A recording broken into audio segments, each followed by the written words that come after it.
Hello everyone, welcome to our sports news channel. Here you are always well informed.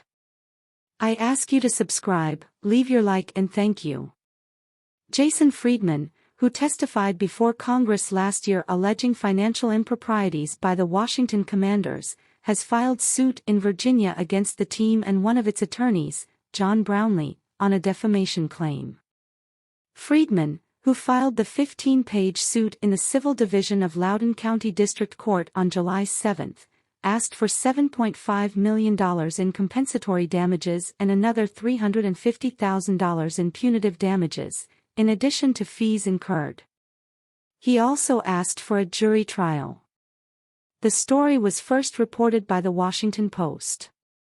The news came out 3 days before NFL owners will gather in Minneapolis to vote on the sale of the Commanders from Dan and Tanya Snyder to a group led by Josh Harris.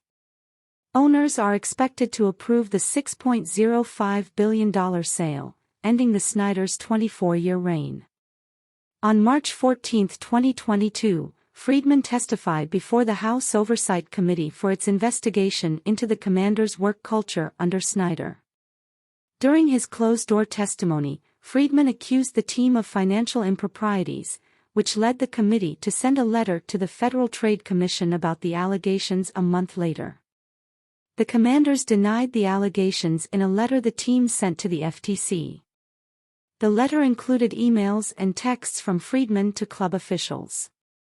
The lawsuit stated that the team responded to Mr. Friedman's allegations of financial improprieties by repeatedly and publicly calling him a liar, accusing him of committing the federal crime of perjury, and falsely implying that he was terminated as part of the team's sexual harassment scandal that was being widely reported in the press.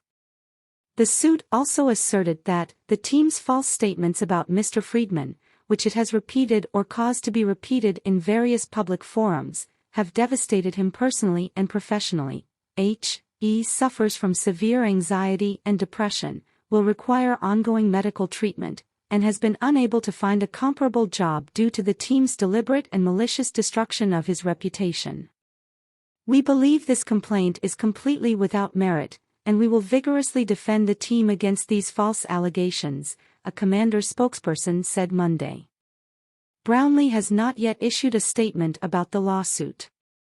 Friedman worked for the organization for 24 years in ticket sales, eventually becoming its vice president of sales and customer service. He was fired in fall 2020, shortly after Jason Wright took over as team president.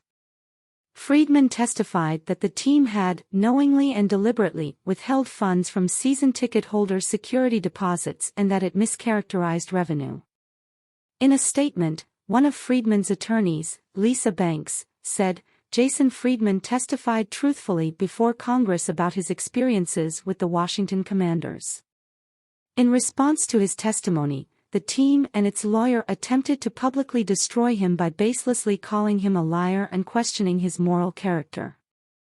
I am confident that Mr. Friedman will be vindicated both by the NFL's investigation and a court of law. Because he testified behind closed doors, the suit contends that Friedman was not a public figure. Shortly after the story broke about his testimony in 2022, the team released a statement saying in part that anyone who offered testimony suggesting a withholding of revenue has committed perjury, plain and simple. Friedman's suit also pointed to the letter Washington sent to the FTC that mentioned the uncorroborated and implausible allegations of a single disgruntled former employee. Friedman's attorneys also state in the lawsuit that Brownlee attempted to tie him to the instances of sexual harassment in the organization during his time with the franchise. The suit pointed to a radio interview Brownlee did with 106.7 The Fan in which he said Friedman became the very toxic work environment that the team was trying to rid itself of. Washington has reached settlements with the Attorney General offices of Maryland and the District of Columbia. Virginia's Attorney General has continued to investigate the allegations. The U.S. Attorney's Office in the Eastern District of Virginia also opened an investigation into possible financial improprieties by the Commanders. Attorney Mary Jo White is conducting an investigation into Snyder and the team. NFL Commissioner Roger Goodell has repeatedly said he'll release her findings when that probe is done. Congress investigated Snyder and the Commanders for nearly a year before Republicans won control of the House and declined to pursue the matter further.